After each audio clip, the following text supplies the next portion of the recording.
आपल्या देशाचा आध्यात्मिक पाया रचला गेला आहे. त्यामुळे आध्यात्मिक लोक खूप आहेत, यात काहीच वाद नाही. परंतु जसजसे आपण पुढे जातोय, तसतसे अध्यात्म मागे पडून अंधश्रद्धा वाढते. यामुळे आपल्या पुढील पिढीला चुकीचा संदेश जातोय. उद्या नव्या पिढीने परमेश्वराचे अस्तित्वच नाकारले तर? याचा विचार आपण करायला हवा. कारण परमेश्वर आहे व त्याच्या अस्तित्वाची जाणीव आपल्याला असायला हवी. आध्यात्मिकतेचा आधार मानवी जीवन घडवण्यासाठी गरजेचाच आहे.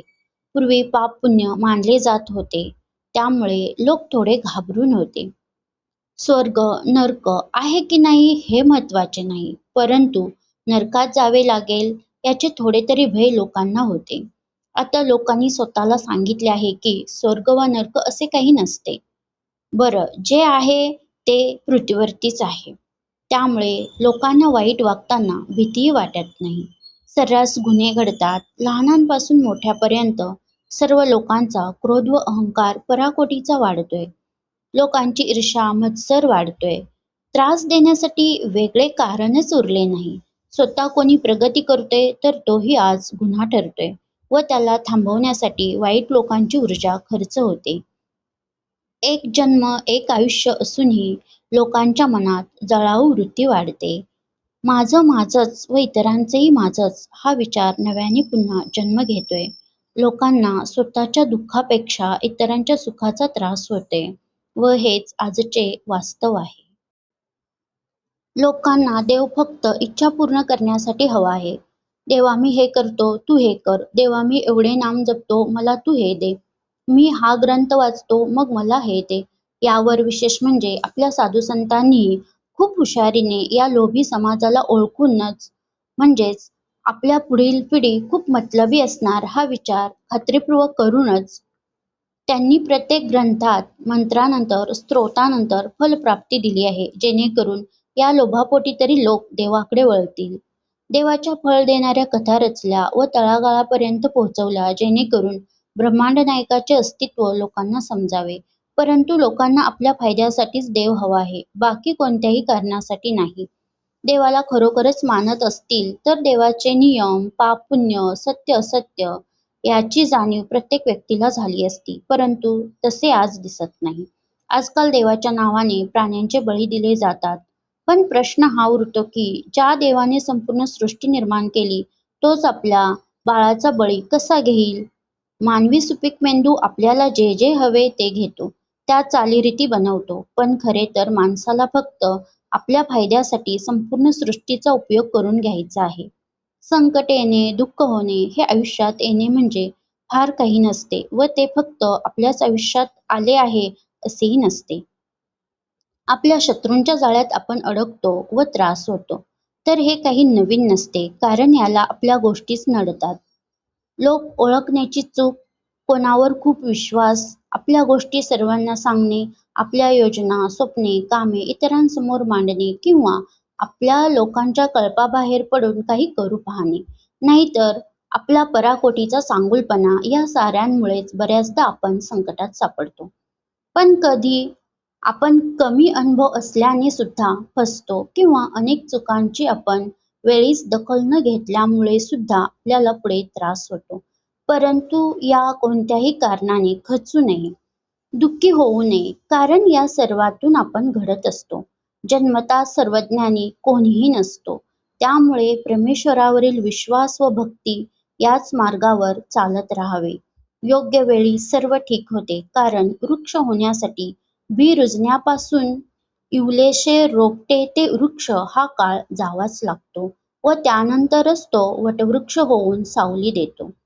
त्यामुळे प्रत्येकाजवळ संयम हा हवाच.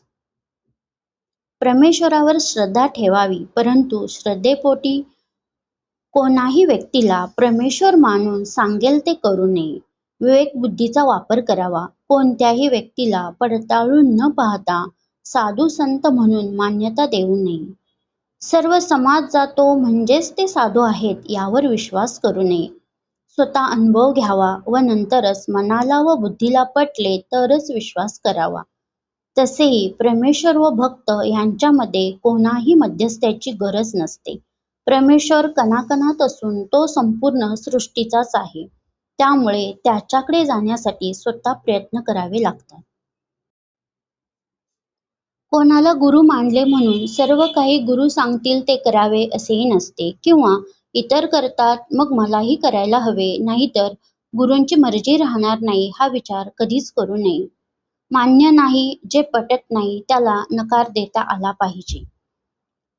कालच बातमी होती गुरुचे पाय धुवून पाणी प्यायल्याबद्दल. परंतु असे गुरु खरेच आध्यात्मिक असतील का, हा मनाला प्रश्न विचारावा. गुरूंचे पाय धुवून पाणी पिण्याचा हा नवा ट्रेंड मानायला हवा, कारण कोणतीही श्रेष्ठ ज्ञानी आध्यात्मिक व्यक्ती हे करूच शकणार नाही. कारण गुरु असले तरी ते माणूस आहेत, हे अगोदर लक्षात ठेवायला हवे. असे लोक गुरु मानण्यायोग्य आहेत की नाही हे स्वतः ठरवावे. तुम्ही श्रद्धा ठेवा, गुरु माना, मान द्या, इज्जत द्या, याला ना नाही, परंतु एका मर्यादेपलीकडे जाऊन काही करू नये एवढेच. तुकाराम, ज्ञानेश्वर, एकनाथ, रामदास असे कितीतरी साधू संत होऊन गेले. समाज घडवण्यासाठी विचार पेरत राहिले, परंतु कोणीही कोठेही असे कृत्य केल्याचे पुरावे नाहीत. लोकांना अध्यात्म म्हणजे काय हे समजून घ्यायचे नाही. त्यामुळे बुद्धीला कष्ट न देता समोर येईल ते स्वीकारून पुढे जाणे सोपे वाटते. दुसरे म्हणजे जेथे गर्दी होते तेथे लोकांचा विश्वास वाढतो. हा फार मोठा समाजाला लागलेला आजार आहे. खरे तर स्वतः परमेश्वर शोधावा, अनुभव घ्यावा व नंतरच विश्वास करावा. आता तुम्ही म्हणाल, आम्हाला आमच्या आयुष्यातील कामामधून इतर गोष्टींसाठी वेळ कोठे आहे? तर परमेश्वर शोधण्यासाठी, भक्तीसाठी किंवा परमेश्वर ध्यासासाठी मूर्तिपूजा, जप तप एवढेच केले म्हणजेच अध्यात्म आहे असे मुळीच नाही. परमेश्वराची भक्ती मनात उतरवण्यासाठी त्याला सगुण रूपात, मूर्तिरूपात पाहावे लागते एवढेच. पण तोच परमेश्वर प्रत्येक कामात, श्वासात असेल तर आपल्याला तासनतास बसून कोणत्याही कर्मकांडाची गरज पडणार नाही. आपल्या चांगल्या विचारात, चांगल्या कामात परमेश्वर प्रकटत असतो. दया, क्षमा, शांती, करुणा खरे तर हीच परमेश्वराची वेगवेगळी रूपे आहेत, परंतु त्यांना स्वीकारणे लोकांना अवघड वाटते. परमेश्वराचे नाम जपले, त्याचे नियम पाळले तर तो स्वतः सदैव आपल्या पाठीशी उभा राहतो. आता प्रत्येक व्यक्तीला भौतिक सुखाचे व्यसन जडले आहे, त्यामुळे कोणाला देव आहे की नाही हे जाणून घ्यायचेच नाही, तर आपल्या अडथळ्यांवर रामबाण उपाय मिळवण्यासाठी देवाशीच व्यापार करायचा आहे. ज्याने जग निर्माण केले, संपूर्ण विश्व ज्याचे आहे, त्याला आपण काही देऊ पाहतो हेच हास्यास्पद आहे. व याच आपल्या कृती नव्या पिढीला आरसा दाखवत आहेत.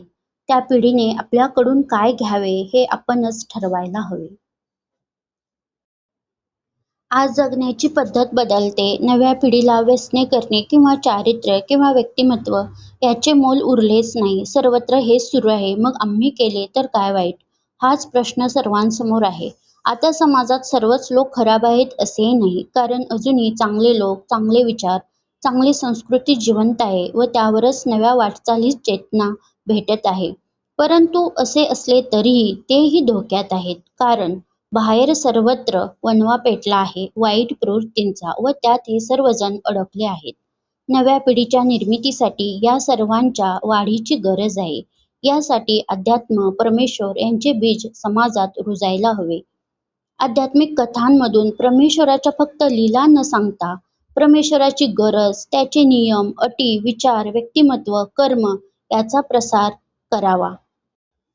एकच आयुष्य आहे व मृत्यू अटळ आहे याचे भान सतत समाजाला करून द्यावे. आपण सीमित काळासाठीच पृथ्वीवरती आलो आहोत हे तरुण पिढीला सतत सांगायला हवे. पृथ्वी कोणा एकाची नाही, त्यामुळे सर्वांना जगण्याचा अधिकार आहे. सर्व प्राण्यांना, पक्ष्यांना, मानवाला तो हक्क आहे. त्यामुळे स्वतः जगा व इतरांना जगू द्या हे सांगायचे आहे. प्रत्येकाने नैतिकता व नैसर्गिक नियम पाळून सर्वांच्याच आयुष्यात आनंद पेरायला हवा.